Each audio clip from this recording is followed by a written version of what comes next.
There hasn't been much to celebrate in 2020. The COVID-19 pandemic has taken loved ones, left others fighting for their lives, and decimated the economy.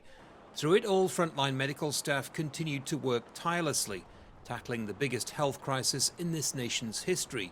Even with vaccines on the horizon, health experts predict the next few months could be the worst, placing yet more strain on healthcare workers who are facing unimaginable challenges. There is a lot of things that we see that aren't easy to deal with, and just the surge in COVID cases and the amount of patients that we're getting, it's overwhelming, and we're doing the best we can to keep up. Now they say I'm immune. The role of those dealing with the pandemic hasn't been helped by the politicizing of something as simple as wearing a mask or following social distancing guidelines.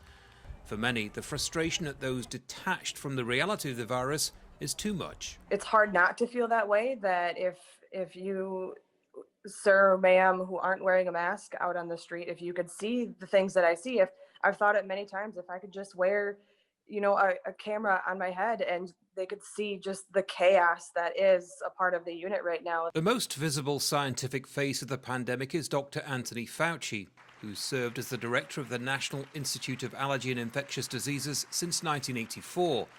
Being named one of the People of the Year is a recognition of a contribution that's inspired many in the medical community. The so-called Fauci effect has led to a spike in applications to medical schools across the nation. In this political era, Dr. Fauci's role was incredibly important. Arguably one of the most important roles in our society. He has been America's public health voice. He's been America's conscience. Despite being honoured, many frontline workers have paid a heavy price for their dedication to others. According to the National Nurses Union, the number of healthcare workers that have died from COVID-19 now stands at more than 1,700. The mental strain and long-term effects of dealing with so much suffering may not be known for decades. As the number of fatalities heads towards 300,000, the months ahead may be the darkest, and yet healthcare workers continue to put their lives before others. Andy Gallagher, Al Jazeera, Miami, Florida.